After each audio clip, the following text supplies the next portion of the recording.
The election just over a month away tonight, a big vice presidential debate. And they're taking the center stage for the first and only debate. Our Governor Tim Walz alongside Ohio Senator jd-vance, they're squaring off tonight in New York. So joining us this morning with a preview of what we can expect tonight, Kathryn Pearson, political science professor at the University of Minnesota. Good morning. Good morning. Good morning. Good morning. Okay, we know that this is the first and only debate between these two. Both candidates expressing, confidence, enthusiasm ahead of tonight's event, but kind of historically speaking, when it comes to the vice presidential debate, what do you look for when it comes to these two candidates squaring off? Right. Well, typically vice presidential debates don't really move the needle unless a candidate makes a major blunder. But interestingly, this is the last debate. Harris and Trump are not going to debate again themselves. And so voters will really be tuning in. And especially they're looking for contrast and getting to know these two very different Midwesterners better. So both of these candidates, I think, will work hard to elevate the top of the ticket, talk about their candidates' strengths, and really try to champion their own candidates, but also get in some digs at each other. I expect that Vance will try to paint Walz as very liberal, and Walz will try to paint Vance as very conservative. Let's talk about the preparation process. We have heard that Governor Walz has been working with Transportation Secretary Pete Buttigieg. Conversely, Senator Vance has been practicing with Minnesota Congressman Tom Emmer, who's given him some insight into Governor Walz and how he might phrase things and how he might react. What kind of things factor into those chosen to help them before they take the stage?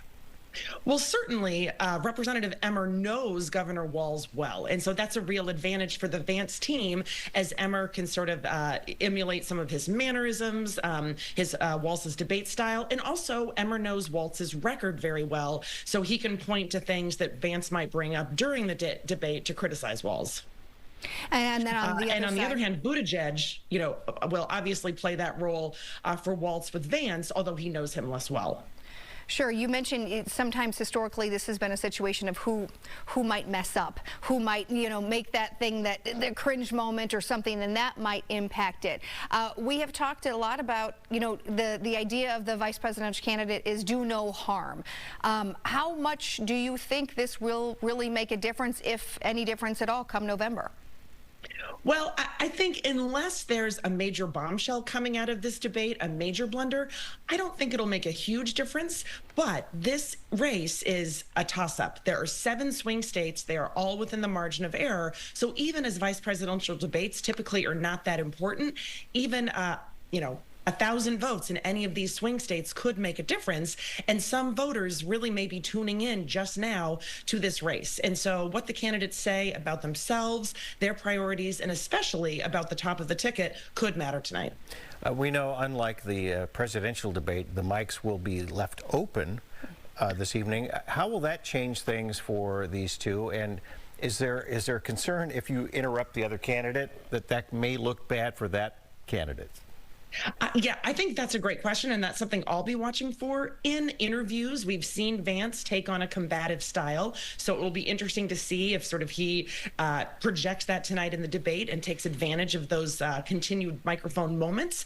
But on the other hand, that could really backfire. And the same is true for Walz. It'll be interesting to see how he reacts to the open mic, or if they really sort of pause and give the other candidate a chance to speak.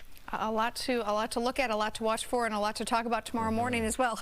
Kathryn Pearson, thanks so much. We appreciate your insight this morning. Appreciate it. Thank you so much. Thank you. You can also tune in to the debate right here on Fox 9 and on Fox Local. We'll then have a full recap with our team coverage on Fox 9 News after the debate.